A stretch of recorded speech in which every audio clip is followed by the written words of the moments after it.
The UK government has abstained from a United Nations resolution for a humanitarian truce in Gaza. Israel bombarded the Gaza Strip with airstrikes and started ground operations with the aim of destroying Hamas and returning more than 200 Israeli hostages. Thousands of Palestinians decided to stay in their homes in northern Gaza, despite an Israeli warning that they face danger if they don't move to the south. Joining us now for more of the situation on the ground is Deputy Mayor of Jerusalem, Fleur Hassan-Nahoum, who joins us via our telephone line this morning. And Deputy Mayor, it's great to have you on the program. Thanks very much indeed for making time.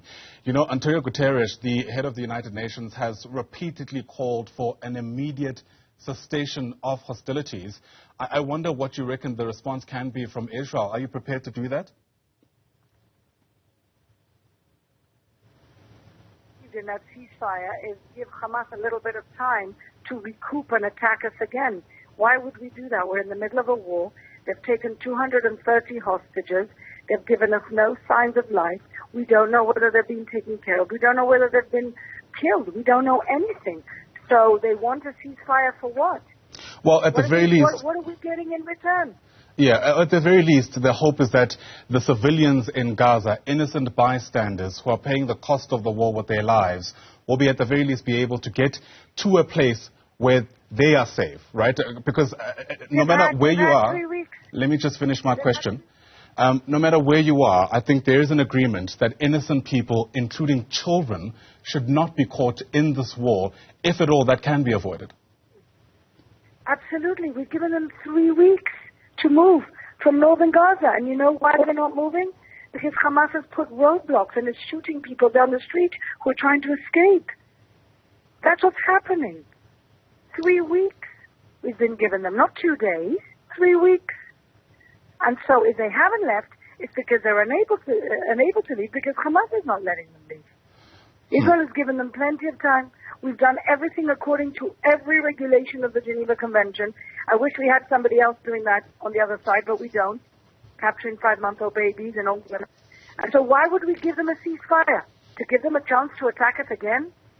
To give them a chance to bolster up their terrorist infrastructure underground? The United Nations is painting a very different picture, though. I mean, how should we respond to that? The international community, which has always looked to the United Nations to play some kind of intermediary role, at the very least to ensure that there isn't an escalation of tension anywhere in the world, is singing a completely different tune. Well, the first thing the United Nations should be doing, if they want to be actually useful and relevant, is going to ensure that the hostages are okay, that they can let the Red Cross in and negotiate for the hostages.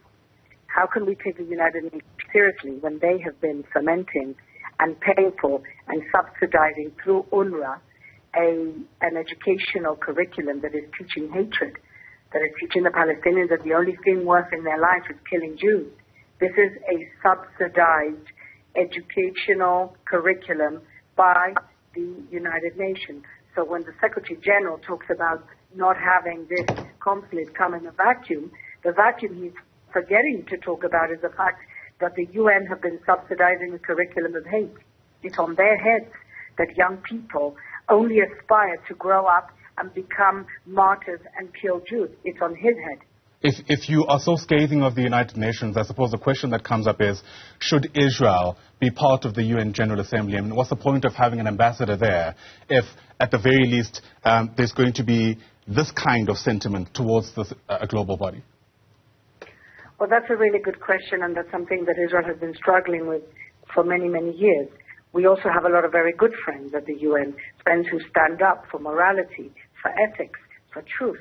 And so I don't think it's correct to abandon our friends and leave an organization. What we have to do is fight from within for a little bit of sense and logic. The United Nations is an organization which the majority of its countries are non-democratic, and somehow they whitewash their dictatorship by some type of illusion of democracy within the General Assembly, when we all know that when you have an organization that is appointing Iran in the Women's Rights Committee, there's something very seriously wrong. I mean, I can almost hear people saying you can't side with the United Nations if it works to your favor. I mean, it can't on the one hand be a body where you have friends, but then when they try to call for something which you view to not be in your favor, they then, people who fund your enemies. Which one is it? That's not the case, because I think that everybody will agree that Syria and Iran are big perpetrators of human rights violations, and yet there is one resolution a year against them. And how many do you think are against Israel? Give me a guess. You tell me. No, you guess. We have one resolution against Syria, who've killed 500,000 people and have created a refugee crisis of 6 million in Europe. And we have Iran, who's killing women on the streets for not covering their hair and imprisoning political opponents. How many do you think are the resolutions against Israel in 1 year? Well, I mean, I don't have that figure in front of me, but the point still remains. Well, I'll tell you what the figure is. The figure is 15. Right. So if you have an organization which is so blatantly biased and at the same time whitewashing real human rights violations, then what we have to do is a campaign for the normal countries, for the peace-loving countries, for the democratic countries to defund them. And maybe then they'll wake up and understand what a monster they've become. Sure. Again, for me, it makes no sense to still be part of this body if you're going to be so scathing of the work they do. It's almost a bit of doublespeak. Another concern that has been raised is that the IDF has sent out a warning that we've seen circulating online. The person who speaks in that particular warning is doing so predominantly, if not entirely, in English. And as I mentioned, it's being circulated online. Questions being raised about how this is going to reach people in Gaza for whom this message is intended, if they've been cut off from the internet, and if most people actually speak in Arabic. Well, first of all, we have a whole department of intelligence that speak Arabic here in Israel, including many Arab Muslim soldiers that fight for the IDF. And they may not have internet, but they have phone coverage. And so they're getting the messages, they're getting flyers, they're getting calls consistently, asking them to leave the areas where Israel needs to go in and dismantle the infrastructure. So you're saying that is the intention. In fact, you are going there with the sole intention of dismantling infrastructure, to use your own words. Well, what other country can live with a terrorist entity in its border that have declared openly and have support from countries like Iran to destroy the state of Israel? I don't think any country in the world would stand that, and I don't think any country in the world would sit with their arms crossed waiting for the next attack on its innocent civilians. Speaking about innocent civilians, there's been real concerns about whether or not there's a conflation of Palestinians and Hamas in Gaza. What kind of attempt is Israel making to ensure that if, in fact, this is targeted against terrorist groups, that it heads to terrorist groups without killing Palestinians?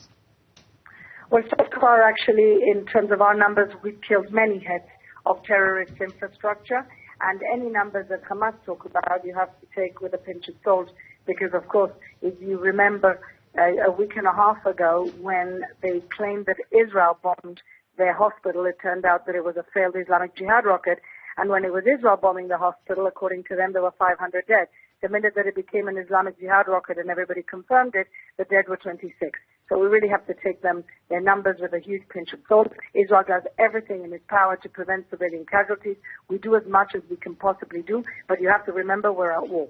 You said that that hospital wasn't, in fact, from Israel.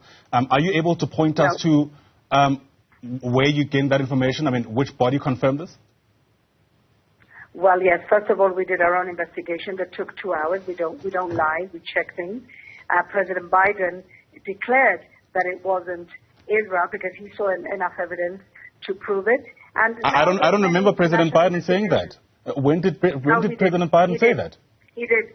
He said it when he came to Israel. They showed him the evidence, and he said it looks like the rockets were from Islamic Jihad. That doesn't sound like a confirmation to me. According to the information at his disposal, as you just said, he intimated that I think you're the only person in this planet who still believes that it wasn't an Islamic Jihad rocket. So show me your evidence. Well, no, I'm asking you the questions. I'm not the one who said indefinitely that this is the case. The point I was trying to prove is that it's something that's still under investigation and there hasn't been an unequivocal outcome yet.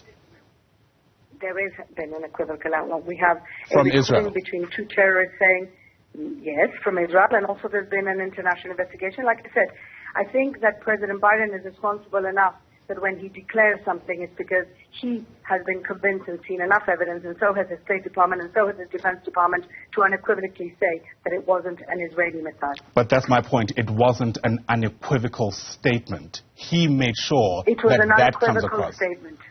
All right. It was an unequivocal statement. You must have missed it. Your words was, he said it seems like it wasn't from Israel. That doesn't sound unequivocal to me. He said it 3 times. Very well. People watching from the outside, of course, are going to be asking themselves questions around what it will take to finally end the situation, at least as it unfolds.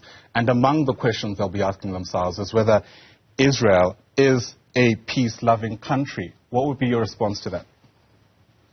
Absolutely, we're a peace-loving country. We left Gaza in 2005 to give the Palestinians a chance to say what they were saying they wanted to do, which is have autonomy, build their own country, be able to develop an economy, do better for their people. And instead of turning the territory of the Gaza Strip into Dubai, they turned it into Beirut with some very nasty state sponsors like Iran, which I think we can all agree is a threat to the entire world. And so we left 2005. In the early 2000s, we also left huge parts of Judea and Samaria to give the Palestinian Authority, Fatah, an opportunity to develop an autonomy, to develop the beginnings of a state. And what did they do with that power? Also fund terrorism, pay people to kill Jews, and indoctrinate their children to hate us. So we've been trying to give the Palestinians what they keep claiming they want, which is self-determination and autonomy. And instead what we've had is state terrorism right on our doorstep. And since 2005, have there been no Palestinians killed at the hands of Israeli Air Force officials? Listen, since 2005 we've had 4 wars. None of them we started. Rockets that were thrown in our southern communities. We left the territory to give them the opportunity to build a state, and what did they do? They sent rockets into our country. What country would actually tolerate that? And so if in retaliation some innocent people have died, possibly, and we regret every single death as a tragedy, but it's on the hands of Hamas, not on the hands of Israel, which is simply trying to defend itself. There's real concerns that this will also spill over into conflict in the region. How far is Israel willing to take this? Israel, I think that Iran wants to take it very far because they're already attacking American ships in the region. So you'd have to ask them. Well, my question still remains for you, though. We're not speaking to Iran. So as an official from Israel, again, how far is that country willing to go? Iran, I'm not sure, but they have global ambitions that don't stop with Israel. They want to take the entire region, and a lot of the modern Arab countries understand this. And this is why Saudi Arabia and the United States were discussing a defense pact, because Saudi Arabia knows exactly what the Iranian ambitions are. Israel has made peace with 4 Arab countries in the last years, as well as Jordan and Egypt in the last few decades. And so Israel always wants peace in the region. But there are some very bad faith actors here that want to take the war back 500 years, which is the first stop on their tour. And unless the world understands and wakes up that this global jihad is actually a real threat now, then we're really not going to have any understanding to what's really going on and could find ourselves in a world war, not just a regional war.